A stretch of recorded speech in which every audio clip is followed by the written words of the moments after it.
Entre les années florissantes et maintenant, l'histoire des quilles a été marquée par un grand trou noir. En effet, la disparition des petites quilles à la télé en 1974 marque la fin d'une époque, et cette absence dans les médias, qui s'étirera jusqu'aux années 1980, a certes freiné le développement du sport. C'est comme si le monde avait commencé à oublier l'existence des quilles. Un peu partout au Québec, des propriétaires de salons de quilles peineront à boucler leur fin de mois et une première vague de fermeture de salles s'ensuivra. Ça disparaît du petit écran, et être au petit écran, c'est impératif. Pensez à tous ces sports qui vont connaître une croissance fulgurante. Pourquoi? Parce qu'on a des modèles, parce qu'on peut le voir à la télévision. À ce moment-là, on avait des commanditaires pour l'émission des quilles. Mais les commanditaires, à un moment donné, pour une raison quelconque, se sont détournés des quilles. Et à ce moment-là, il n'y avait plus d'argent pour financer les émissions. Autre dur coup pour l'industrie des quilles à cette époque, le scandale de la bière Dow, qui était l'un des principaux commanditaires des quilles. Comme sa bière est suspectée d'être liée à la mort de 16 personnes, la compagnie décide de la retirer du marché et de mettre fin aux activités de son usine.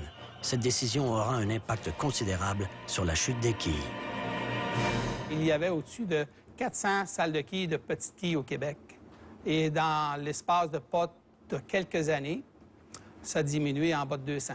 Il y a eu, juste à Montréal, entre 65 et 83, il y a eu 700 allées de fermées. C'était assez tragique là, pour plusieurs investisseurs.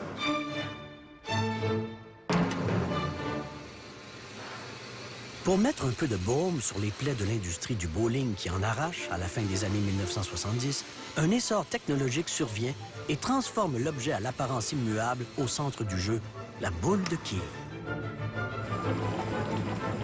De multiples ajouts technologiques sur les boules vont venir changer l'aspect du jeu et ramener du monde sur les allées. Dans le temps, il n'y avait pas d'huile sur les allées. Okay? C'était des finis de bois avec du lacquer par-dessus, puis du vernis. C'est ça qui faisait courber la boule. Donc, il n'y avait pas besoin de quelque chose avec une friction. Donc, c'est pour ça qu'aujourd'hui, on voit tant de variétés, parce qu'on a différents styles de traction pour jouer dans l'huile.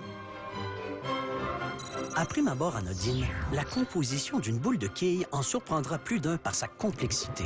Enduite de plusieurs couches de produits synthétiques qui lui confèrent divers degrés de traction, la boule de quilles est constituée d'un noyau asymétrique qui génère différents effets de roulement. Mais la quintessence de la sophistication réside dans les trous de boule. Ces trois cavités, savamment placées selon divers algorithmes, sont l'œuvre d'orfèvres du bowling qui répondent au nom de perceurs de boules. Je vais donner un petit historique aussi sur l'amour que j'ai de perceur de boules. Mon père a commencé à percer des boules en 1980. Il a commencé dans le garage de mon grand-père. De là, il a établi sa réputation comme étant un des meilleurs perceurs au Canada. Donc, moi, j'ai commencé à percer quand j'avais 16 ans.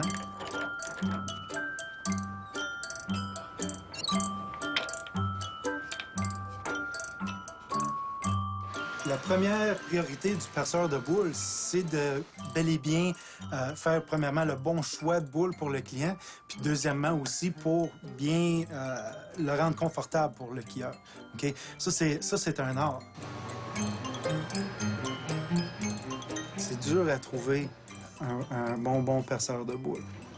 Il n'y en a pas des milliers là, à travers la province. Là.